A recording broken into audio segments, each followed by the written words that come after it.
Бәріне сәлем, сіздермен Жаннұр. Бүгін сіздерге тортты қалай тегіс жинау керегін көрсететін боламын.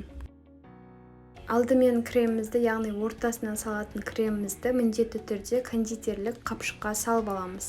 Менде мұнда шоколадты крем. Рецептін сіздерге төбедегі подсказкаға қалдырып кететін боламын. Міндетті түрде жасап көріңіздер, өте дәмді крем.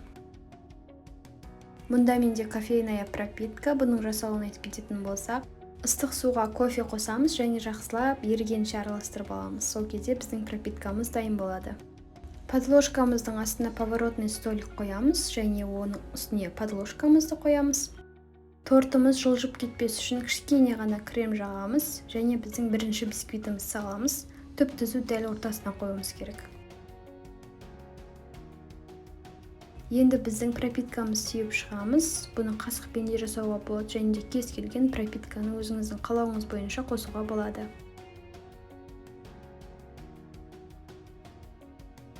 Міндетті түрде үстіне осындай біздің жылжымалы кольцомызды орнатамыз. Сонда біздің тортымыз түзу болып шығады және де жиналады. Кремімізді жан-жағына осылай жағып шығамыз.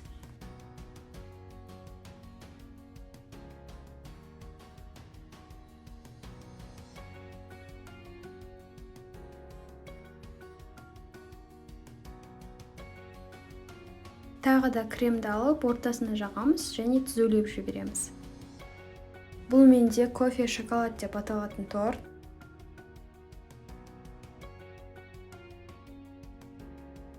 Енді мен осындай ұсақталған арахистерді қосқан болатынмын. Бұл торт менде шоколадты бисквиттен, шоколадты кремнен және кофе қосылған пропиткадан тұрады. Осылай сүйіп шықтым. Енді біздің келесі коржымызды саламыз.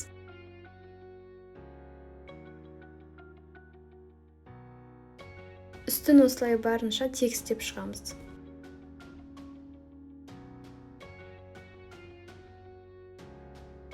Дәл жаңағындай біздің пропиткамыз жағамыз, содан кейін кремімізді жағамыз.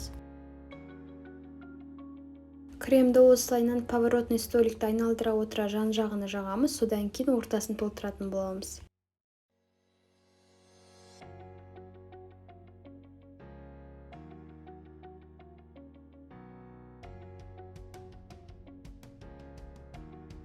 Менде 3 бисквит бар, сондықтан 2 слой бізде крем болады. Қалған кремнің барлығын екінші слойға жібердім. Кремді жақсылап тегістеп аламыз.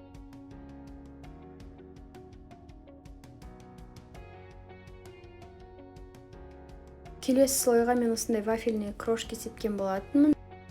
Енді үстіне біздің соңғы бисквитімізді саламыз және оның үстін пленкамен жауып холодильникке 8 сағатқа жібереміз. Жан-жағын босатып формасынан шығарамыз. Кейін бұл тортқа аптешка жасасаңыздар болады. Мен крем-чиз на масле жасаған болатын. Солайша біздің тортымыз тегіс болып жиналады. Тортыңызда соған сәйкес тегіс болып шығады.